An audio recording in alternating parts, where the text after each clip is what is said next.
और ये है मॉर्निंग व्यू। पूरी रात स्नोफॉल हुए हैं। कश्मीर आगे जिसने गुलमर्ग नहीं देखा उसने कुछ नहीं देखा। जैसे जैसे आगे जा रहे हैं सबके मुंह और खुलते जा रहे हैं नज़ारे देख के। कैसा लग रहा है? क्या सर, अगर गोंडोला बंद है, कंफर्म बंद है? अब तो कह रहे हैं कि हमें पता नहीं क्या है। चलो चल के देखते हैं।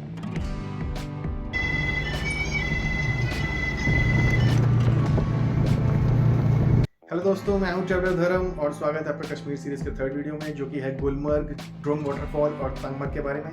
तो इस वीडियो में आपसे शेयर करूंगा कि कैसे बहुत ज़्यादा स्नोफॉल होने की वजह से गुलमर्ग में क्या पॉइंट्स थे जो हम एक्सेस कर पाए और क्या हमसे स्किप हुआ, ड्रोन वाटरफॉल में भी क्या हम एक्सेस कर पाए और क्या हमसे स्किप हुआ, और तंगमर्ग की खूबसूरती में आपको दिखाएंगे। तो प्लीज़ इस वीडियो को पूरा देखें, अंत तक देखें, अच्छी तरीके से एंजॉय करें।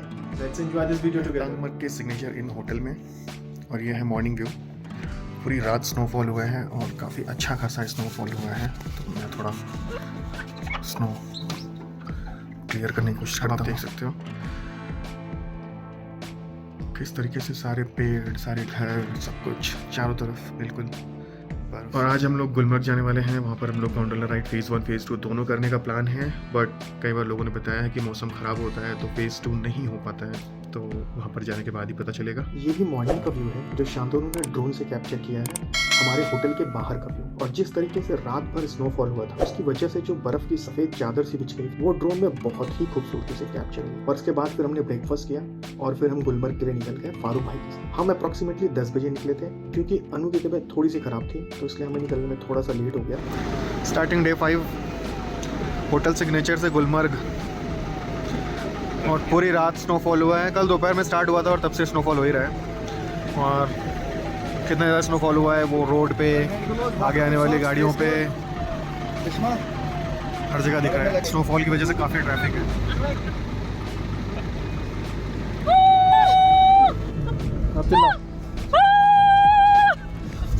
हम जब गुलमर्ग के लिए निकले तब भी रास्ते में बहुत ही अच्छा स्नोफॉल हो रहा था, और उससे हमें एक डर भी था कि कहीं गोंडोला राइड फेज़ 2 कैंसिल ना हो जाए, क्योंकि कई लोगों ने हमें बताया था कि अगर ज़्यादा स्नोफॉल होता है तो फेज़ 2 कैंसिल हो सकता है। गुलमर्ग आप किसी भी सीज़न में जाओ, रास्ते की खूबसूरती देख के आपको हमेशा ही मज़ा आने वाला है। अगर आप गर्मियों के महीने में गुलमर्ग जाओगे तो आपको जो ग्रीनरी देखने के लिए मिलेंगी वो आपका मन मोहेगी। जो ऊंचे ऊंचे पेड़, ऊंचे ऊंचे पहाड़ों को ढकते हैं, वो रास्ता बहुत ही खूबसूरत दिखे। और अगर आप सर्दियों के महीने में जाते हो तो वो व्यू तो मैं आपको दिखा ही रहा हूँ। कश्मीर आगे जिसने गुलमर्ग नहीं देखा उसने कुछ नहीं देखा। कश्मीर में गुलमर्ग तो बहुत फेमस है। हाँ, तो अपना रिएक्शन बताइए मैडम। ये स्विट्जरलैंड पहुंच गए हम लोग। ये एशिया में नंबर 1 पे आता है, सिटी के लिए माना जाता है। एशिया का नंबर 1। एशिया का नंबर 1 और इतनी खूबसूरत जगह है, कोई देख रही नहीं है। बिल्कुल लगता है कि स्विट्जरलैंड, नॉर्वे में जाना चाहिए। इंडिया बेस्ट है, ये तो बेस्ट। आज हम कश्मीर का जो बेस्ट पार्ट है वो देख रहे हैं अपने आंखों से। फोटोज में देखना अलग बात है, बट आप सामने से जो व्यू देख रहे हो अभी तक हमने टीवी पे आप देखा था। इमेजिन नहीं कर सकते कि कितनी खूबसूरत ये लोकेशन अभी लग रही है। कल दोपहर से जो हुआ था अब आपसे देखते हैं। तो गोंडोला है सर, और इससे भी खूबसूरत व्यू है। हाँ, अच्छा तो हाँ, आप क्या कहना चाहेंगे? वहाँ जाता है। तो हम लोग तंगमर्ग से आगे निकल चुके हैं और गुलमर्ग के नज़दीक पहुंच रहे हैं, और जैसे जैसे आगे जा रहे हैं सबके मुंह और खुलते जा रहे हैं नज़ारे देख के, क्योंकि नज़ारे इतने अद्भुत हैं। थोड़ा सा शीशे की वजह से उतना क्लीन नहीं आ रहा, बट हाँ, जब हम शीशे खोल के रिकॉर्डिंग करते हैं तो पता चलता है कि क्या खूबसूरती है, क्या खूबसूरती है। तो जैसे अभी भैया बता रहे थे, भैया आपका नाम? फारूक। फारूक का बताया। हाँ, कि यहाँ पे गाड़ियों में चेन होना सबसे ज़्यादा जरूरी है। बिना चेन की गाड़ी अलाउ करेंगे नहीं ऊपर, और चेन मस्ट है। और चेन से ज़्यादा जरूरी है एक्सपीरियंस, चाहिए। जैसे फारूक भाई का एक्सपीरियंस है, एक्सपीरियंस चाहिए इसमें बहुत, क्योंकि बिना एक्सपीरियंस के आप ये जो नहीं चल पाएगी गाड़ी। जितनी बर्फ़ है इस गाड़ी में आप चला नहीं सकते हो। बिल्कुल बिल्कुल। तो अगर आप शौक में दिल्ली, गुड़गांव और नोएडा से आ रहे हो तो अपनी गाड़ी तंगमर्ग में रोक के वहाँ से एक्सपीरियंस ड्राइवर लेके आना है। और जैसा कि अभी शांतनु ने कहा कि मैं कितना भी खूबसूरती से इसको कैप्चर करना चाहूँ, जो मज़ा आप अपनी आंखों से देख कर ले सकते हो इन हसीन वादियों में, वो फ़ोन में, कैमरे में कभी भी नहीं आ सकता। किस तरीके से सारे पेड़ सफ़ेदी की चादर ओढ़े हुए हैं, किस तरीके से सारा रास्ता सफ़ेदी की चादर ओढ़े हुए हैं। आप ये देख सकते हो कि बर्फ़ के कितने ऊंचे ऊंचे से टीले बने हुए हैं कि आगे जाने वाली गाड़ियाँ भी हमें ठीक तरीके से दिखाई नहीं पड़ रही हैं। तो दोस्तों ये तंगमर्ग से गुलमर्ग का रास्ता है जो भी हम कवर कर रहे हैं और ये दूरी तकरीबन 12-13 किलोमीटर की है और ये बहुत ही खूबसूरत है। तो जब तक मैं आपको और सारी डिटेल्स भी शेयर कर देता हूँ। तो दोस्तों हम यहाँ पर पहुँचने वाले हैं और हमें रास्ते भर फारूक भाई ने काफ़ी हिदायतें दी हैं। उन्होंने हमें बताया है कि ATV राइड वाले अगर आप ATV राइड करना चाहोगे तो 1500 रुपये में वो पूरा गुलमर्ग घुमाते हैं। तो 1500 रुपये पर पर्सन लेंगे और वो गुलमर्ग के कई सारे साइट सीइंग के पॉइंट्स हैं वो सारे पॉइंट्स घुमाएंगे। और उन्होंने हमें ये सजेशन दिया कि अगर हम गाड़ी के थ्रू ये करना चाहते हैं तो हम गाड़ी के थ्रू कर लेंगे और वो 1500 में हमें गाड़ी से घुमा दें। तो इससे हमारे एक्स्ट्रा पैसे बच जाएंगे। और आप ये देख सकते हो स्नो कटर वहाँ पे उतरते हमें दिखा। तो किस तरीके से वहाँ पर जब ज़्यादा बर्फ हो जाती है तो ये स्नो कटर कैसे बर्फ के रास्ते को क्लियर करता है वो आप ये देख सकते हो।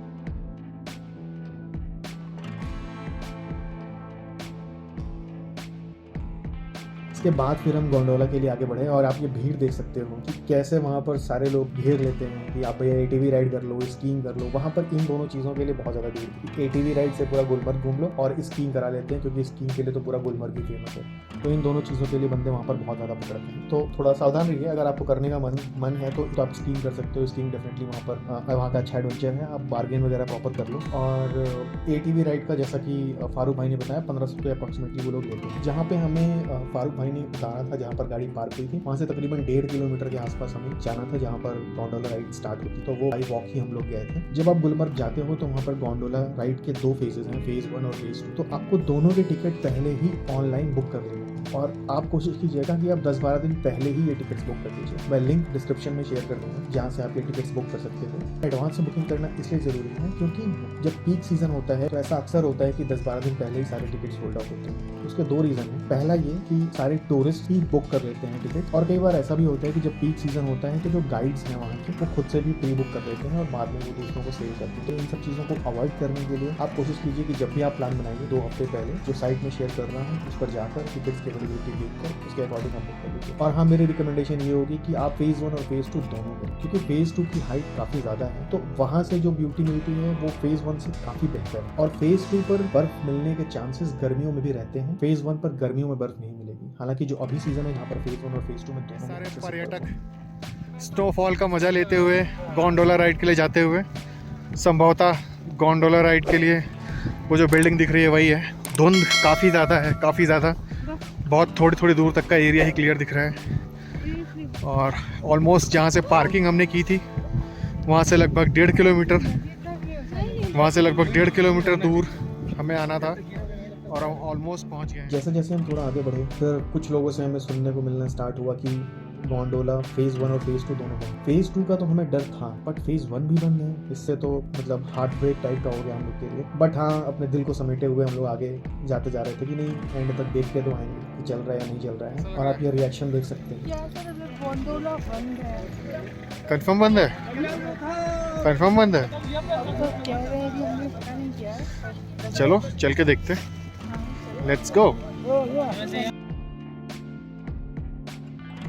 बट फिर भी हमने सोचा कि हम आगे तक देख के आएंगे। जो गोंडोला जहाँ से स्टार्ट होता है वहाँ तक जाएंगे और वहाँ से हम पता करके आएंगे। तो हम आगे चलते गए तो ये वो फाइनली बिल्डिंग है जहाँ से गोंडोला राइड स्टार्ट होगी। और फिर वहाँ पर जाकर हमने एंट्री गेट पर पता किया तो उन्होंने बताया कि आज के दिन के गोंडोला राइड फेज़ 1 और फेज़ 2 दोनों कैंसिल हो चुके हैं। तो वो काइंड ऑफ हार्ट ब्रेक था क्योंकि पूरी कश्मीर ट्रिप की एक TRP थी कि हाँ गोंडोला राइड तो करनी है। तो थोड़ा सा परेशान थे हम लोग कि क्या करा जाए। अब गोंडोला राइड एटलीस्ट फेज़ 1 हो जाता तो थोड़ा तसल्ली रहती। बट उन्होंने बोला क्योंकि मौसम बहुत ज़्यादा ख़राब है और काफ़ी ज़्यादा बर्फ गिर चुकी है इसलिए फेज़ 1 भी नहीं हो सकता। फिर उन्होंने वहाँ पर हमें ये भी बताया कि जो आपने टिकट बुक करी आपको उसे खुद से कैंसिल नहीं करना है क्योंकि खुद से अगर आप कैंसिल करते हो तो कैंसिलेशन चार्जेस कट जाएंगे। उन्होंने बोला कि आपके अकाउंट में खुद 4 से 7 दिन में आपके पैसे रिफंड हो जाएंगे डिपेंडिंग ऑन आपने कौन से पेमेंट मोड यूज़ किया है। फिर हमारे पास ऑप्शन था कि हम स्कीइंग कर सकते हैं। तो मेरा तो थोड़ा मन था कि अब जब गोंडोला कैंसिल हुआ है तो उसके जो पैसे बच रहे हैं वो स्कीइंग में डाल देते हैं और स्कीइंग कर लेते हैं। बट हाँ, बाकी तीनों का उतना मन नहीं था। एक तो उन्हें थोड़ा रिस्की लग रहा था क्योंकि हमें जब जिस टाइम हम गए थे उससे कुछ टाइम पहले ही हमने सोनमर्ग में एवलांच की खबरें सुनी थी जिसमें एक कैजुअलिटी भी हो गई थी। तो हमने डिसाइड किया कि ठीक है वापस चलते हैं। फिर हमने फारूक भाई से बात करी और हमने बोला कि जो आप 1500 रुपये वाला बोल रहे थे वो हम कर लेते। तो उन्होंने हमें 1500 रुपये का वो पैकेज दिया। और जैसा कि मैंने अपने सोनमर्ग वाली वीडियो में बताया है, अगर आपने नहीं देखा तो आप वो भी देख लेना कि जब ये लोग लोकल साइट सीइंग के पैकेज बताते हैं तो उसमें कई बार पता नहीं होता कि एक्चुअली वो क्या क्या कवर करेंगे और उसकी एक्चुअल कॉस्ट कितनी होनी चाहिए। तो जो हमें साइट सीइंग के पॉइंट बताए थे फारूक भाई ने 1500 रुपये में, जब उन्होंने दिखाना स्टार्ट किया तो ट्रस्ट मी उसमें से एक भी पॉइंट ऐसा नहीं था जहाँ पर हम जाकर उसको देख सकते। वैसे तो उसमें से कोई भी ऐसा पॉइंट नहीं था जहाँ पर हम क्लियरली जा सकते थे, क्योंकि सारे के सारे रास्ते में 3, 4, 5 फीट की बर्फ थी, क्योंकि वहाँ कोई जा ही नहीं रहा था, तो वो सारे रास्ते क्लोज थे। लंच के बाद फिर हमें ड्रोन वाटरफॉल जाना था। तो ड्रोन वाटरफॉल का भी जो हमारा पैकेज था वो हमारा फारूक भाई के साथ ही था, बट उन्होंने बोला कि बर्फ बहुत ज़्यादा गिर गई है और रास्ता वो बहुत पतला है, तो वहाँ पर बड़ी 4 व्हीलर नहीं जा सकती है, तो इसलिए आपको सिर्फ ATV राइड ही जाएगी। इसके आगे फिर ये एक व्यू पॉइंट है, यहाँ पर फारूक भाई ने हमें बताया कि यहाँ से व्यू काफ़ी अच्छा आता है। नीचे जो गाँव दिख रहा है तंगमर्ग है, और यहाँ से बहुत सारे लोग स्कीइंग करके डायरेक्ट गुलमर्ग से तंगमर्ग जाते हैं, तो आप सोच सकते हो कितना एडवेंचरस होगा। और ये है हमारी ATV राइड जो करते हुए हम यहाँ तक आए हैं, और ये पूरा लैंडस्केप बहुत ही खूबसूरत है।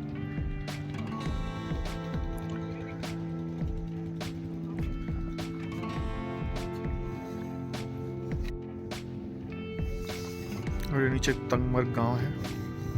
कई जगह पर ऐसा हो रहा था कि ATV बाइक और जो 4 व्हीलर्स है उनकी वजह से रास्ता क्लोज हो जा रहा था, क्योंकि एक्चुअली में रास्ता बहुत पतला था, वहाँ पर 4 व्हीलर गाड़ियाँ नहीं जा सकती, बट कुछ लोग ज़बरदस्ती लेकर गए हुए थे और उसकी वजह से ये प्रॉब्लम आ रही थी। तो दोस्तों ATV राइड के बारे में बता देता हूँ।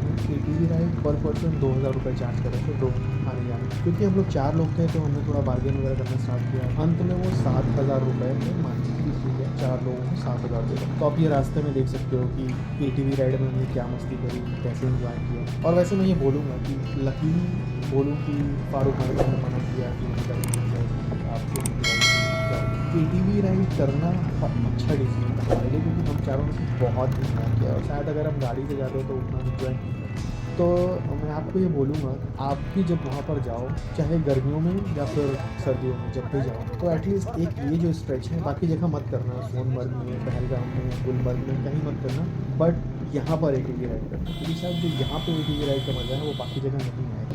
फिर आप ये देख सकते हो कि हम ड्रोन वाटरफॉल पहुँच गए हैं, और ये डेफिनेटली एक ब्रेथ टेकिंग व्यू है कि मतलब आप जब देखते हो ना एक बार सांसें थम जाती हैं। तो ये बहुत ही अद्भुत था, और सच में मतलब जो होता है जब आप कश्मीर जाते हो ना, वो 4-5 चीज़ें जो आपने सोची होती है कि ये ज़रूर करना है, उस एक ज़रूर में से था ये ड्रोन वाटरफॉल। तो दोस्तों मैं आपको ये रिकमेंड करूँगा कि अगर आप कभी सर्दियों के महीने में प्लान करना चाहते हो, एक बार आप गुलमर्ग, पहलगाम ये ज़रूर घूम कर आओ, आपको बहुत मज़ा आने वाला है। तो अगर आप बर्फ़ देखने के शौकीन हैं तो डेफिनेटली जनवरी के मंथ में गुलमर्ग मस्ट डू है आपके लिए। प्लीज़ जाइए और इन्जॉय कीजिए।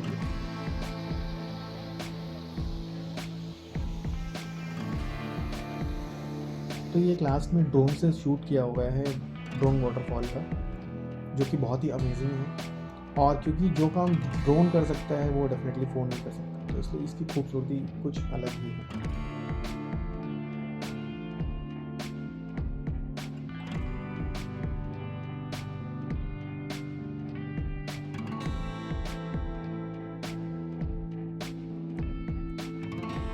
तो दोस्तों ये इस सीरीज़ का 3rd वीडियो है। इससे पहले मैं सोनमर्ग और पहलगाम के बाद वीडियो बना चुका हूँ। अगर आपने उन्हें नहीं देखा तो प्लीज़ आप जाकर उन्हें भी देखिए, और अगर आपको पसंद आती है तो प्लीज़ लाइक शेयर कीजिए। इसके बाद जो मैं 2 वीडियोस और बनाने वाला हूँ, उसमें एक वीडियो है जो श्रीनगर बनिहाल ट्रेन का है, जो कि बहुत ही खूबसूरत है। उसके मैंने कुछ शॉर्ट्स डाले हैं अपने चैनल पर, अगर आप वो देखना चाहते हो तो देख सकते हो।